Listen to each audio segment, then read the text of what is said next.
Today we are going to study another important property of external direct product. Here in figure we have taken two finite cyclic groups. One is G of order M, another one H, which is also a finite cyclic group and is of order N. So obviously the direct product of G and H, which is shown in the two-dimensional figure, will be of order M into N. Now as I took this G and H both to be finite cyclic groups, so our question whether that cyclic property also is inherited to the external direct product G cross H or not. For that we would like to take an example. Although in a previous video we illustrated this example, but once more I am revising this one. We have taken two finite cyclic groups Z2 and Z5. These two groups are well known to you. Z2 contains two elements, and which is a cyclic group generated by this one, and Z5 is also a cyclic group generated by this one. Now we shall see that the direct product, the external direct product Z2 cross Z5 is also cyclic and is generated by the element taking the generators of Z2, which is 1, and generator of Z5, which is 1, and making their pair. It is easy to verify. I have written here the elements of Z2 cross Z5. There will be 10 elements. Here 2, here 5, so 2 into 10, that is 5.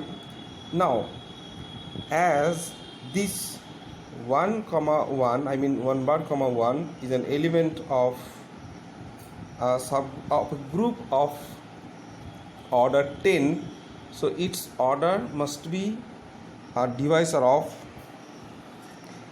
10. That is, possible orders of 1 comma 1 is 1, 2, 5 or 10 factors, but it is not of one order, because 0 comma 0 is the element whose order is 1. Now whether 1 comma 1 has got order 2 or 5 or not, in order to verify that, we have multiplied this 1 comma 1 by 2. 1 comma 1 has been added twice, so it is 2 1 2. 2 means 0 here in Z2, 2 means 0. So in that way we have seen that 2 into 1 comma 1 is 0 comma 2. 5 into 1 comma 1 is 1 comma 0, whereas 10 into 1 comma 1 is 0 comma 0. That means 2 and 5 are not the order of 1 comma 1, rather it is of order 10. And as in a group of order 10 we got an element of order 10, so it will be generated by that particular element 1 comma 1. So it's a cyclic group. Now here in our mind one question may arise, that these 2 and these 5, which are the orders of Z2 and Z5, are prime. So is it related to these primes, prime orders? Answer is no. Here we have taken another example. You may think it as a counter example, Z2 cross Z2. In Z2 cross Z2 there will be 4 elements. which have been shown here, and except this 0, 0 which is of order 1, I have calculated the order of each and every other 3 elements, and we have shown that this this 0, 1, 1, 0, 1, 1, each of them is having order 2. So it's nothing but Klein's 4 group, and as there is no element of order 4, so it is not a cyclic group, and hence we can which we were having doubt in our mind that if a group is of prime order, then their direct product, if 2 groups are of prime orders, then their direct product may be cyclic. Obviously they must be, the component groups must be cyclic.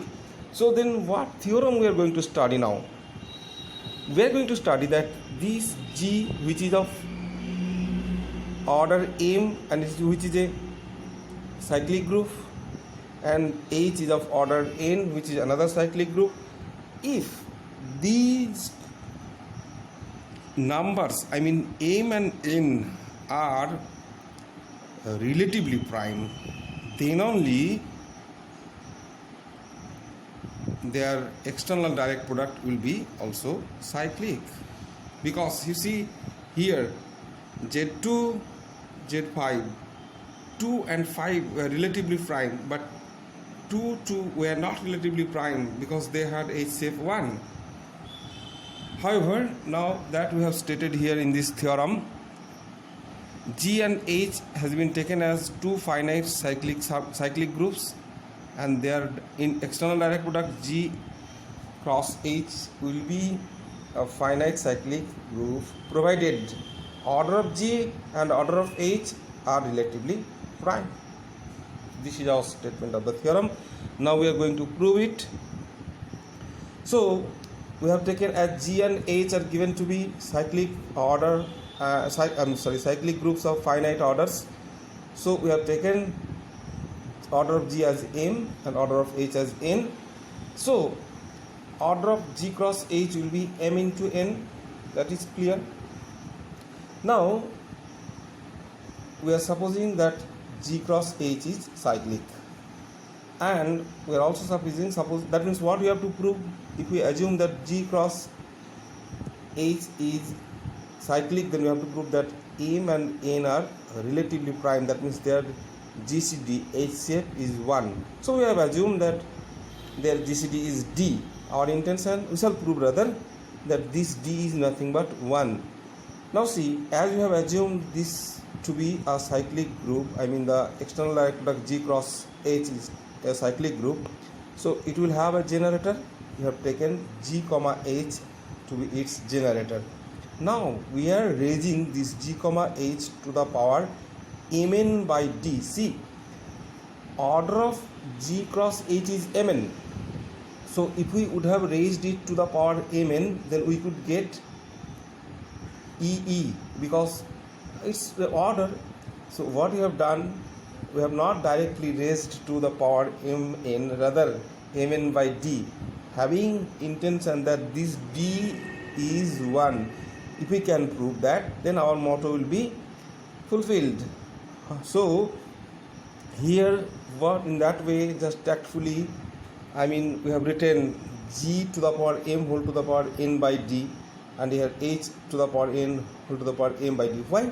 Because see, G is a group of order M, and small g, this small g is from capital G. So if we raise small g to the power M, then it will be identity. Similarly, H belongs to capital H. So if we raise this H to the power N, then it will be also identity. In order to use that fact only, we have raised G to the power M and H to the power N, and as a result we have got identity element of your G cross H. Now raising this G comma H, which was a generator of G cross H to the power Mn by D, we got identity. As a result, we claim that this Mn by D must be greater or equal to the order of G cross H, which is Mn. So that only you have written, because why? Because if this group is generated by this G comma H, and so G comma H must be having its order Mn. So that we have written Mn equals to order of G comma H, and that is less than or equal to Mn by dy, because raising to the power Mn by d to this element Gh, we have got identity, and as a result here, if Mn is less or equal to Mn by d, then that is, there is only one possibility, that d equals to 1. So if d equals to 1, then GCD of Mn is 1. That means M, which is the order of G, and N, which is the order of H, they are relatively prime. Now conversely, suppose G is generated by small g and H is generated by small h. Why? Because already we have assumed that these two groups G and H are, rather not assumed, these are given. G and H are cyclic, so we have taken their generators. And we are also assuming that this order of G and order of H, they are relatively prime, so GCD of M comma N is 1. Now we use a theorem previously we proved in a class, in a previous video, that order of this GH is nothing but LCM of order of G and order of H. Order of G is M and order of H is N. Why? Because G belongs to capital G and H belongs to capital H. Now see, LCM into HCF equals to product of the numbers. HCF is 1 here, HCF is 1, so LCM is nothing but the product of the number, and now product of the number is nothing but order of G cross H, because if G contains M elements and H contains N elements, then their product contains Mn elements. So what we have proved here, taking a generator of G and generator of H, we proved the element so formed G comma H of the two-dimensional G cross H has the order Mn. That means this element will generate your G cross H. So that we have written only G comma H is a generator of G cross H. So G cross H is cyclic. So here, assuming that GCD of Mn equals to 1, we proved that G cross H is cyclic. So this completes the proof.